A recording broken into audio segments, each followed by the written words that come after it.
Recently, I came to the realization that I don't fully love myself. And I know that sounds horrible, but like I have love for myself. I love so many different things about me and I love my life. However, it's like on a daily basis, I am constantly eating unhealthy foods that I already know is unhealthy for me. Yet I still eat it. I know how drinking is very toxic to the body. Yet I still drink. I don't like use or abuse it, but I still drink. I know how beneficial exercise is for you and for your body and for your brain, but I don't exercise. I know how important sleep is for you, yet I either don't get enough sleep or I get too much sleep. So it's like if I'm doing all these things and not taking care of myself, then how can I fully truly love myself? You may be going through a similar situation, or yours may be a little different. For example, someone can lack self-love because they struggled with abandonment when they were younger. And because of that, they just always felt like they weren't good enough and they felt like they were not lovable. We really need to figure out what exactly is causing us to not fully love ourselves. What is blocking it? It can be that we feel like we're not good enough. It can be fear of failure. It could be fear of success. It can be addiction. It could be so many other things.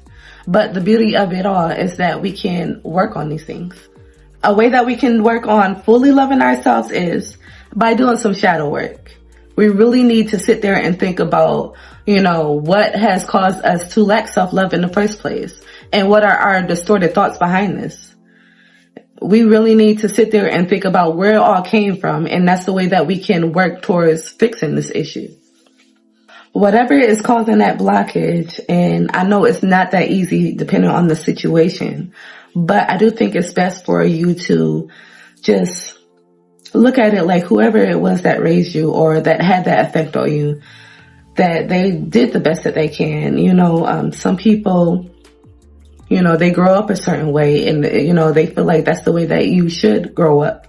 Or some people may have not received love growing up because that person had went through the same thing and like they didn't even love themselves. So it was hard for them to show love or to love you.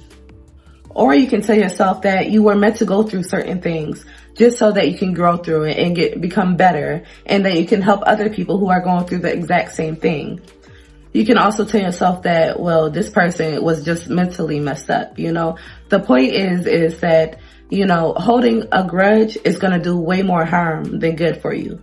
So you want to fully let certain stuff go. And I know it's not that easy, but you don't want to just tell yourself, okay, I'm going to let it go. You want to really let that shit go. If someone ever mistreated you or misguided you in the past or now, whether it's small or big, it's like you don't want to take it personal. And that's something that's hard for me at times, I'm not gonna lie. But it's like, it doesn't really have anything to do with you. It's really about how they feel within themselves. If someone misguided you, they could have purposely did it, or that could just be what they believe is right, or if someone mistreated you, it can be that they are just angry inside or they are struggling with their own battles, so just try not to take things personal. Another way that we can work on self-love is just by getting to know ourselves. This is something that I've been struggling with lately. I know the way that I think. I know my values. I know what I want in life. I also know my good traits as well as my bad traits. But there are so many different things that I still don't know about myself. And lately, I've been questioning myself. I'm like, am I being authentic? And if you're like me, then you are constantly trying to work on yourself and become better. And because of that, like, you're not going to be the same person that you once were a couple years ago or who you thought you originally were, and that's a good thing. That's how it should be.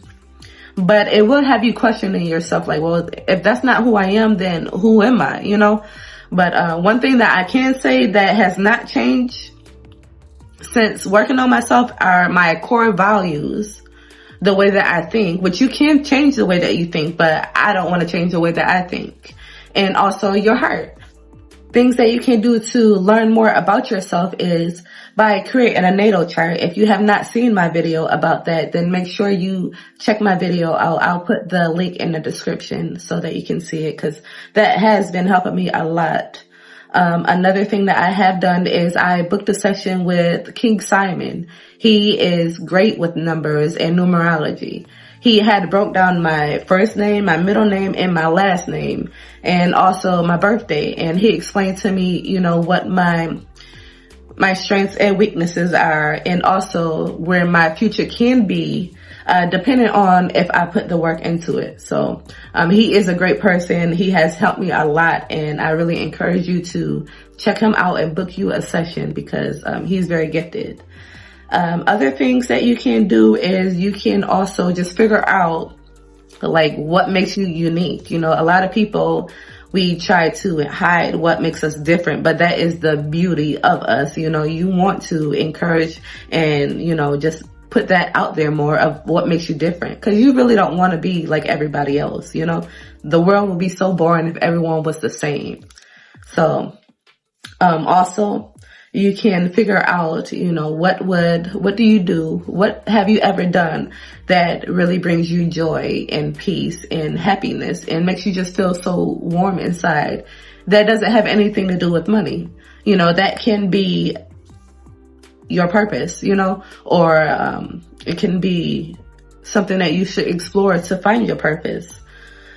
Also, we need to start doing more research about our ancestors, because our ancestors are within us. You know, our blood is from, you know, goes through their bloodline. So, it is good to research it and figure out exactly where we came from, you know, and, you know, how our ancestors were and stuff like that. That can help you to, get to know who you really are.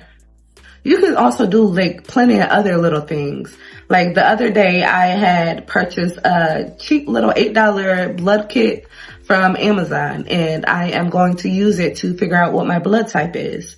That can help you to figure out what foods you shouldn't be eating. And I'm pretty sure there's other things that you can figure out too, just by knowing your blood type. I really hope that you gained something from this video. And if you have, be sure to comment below, and also to hit that like button and subscribe to my channel.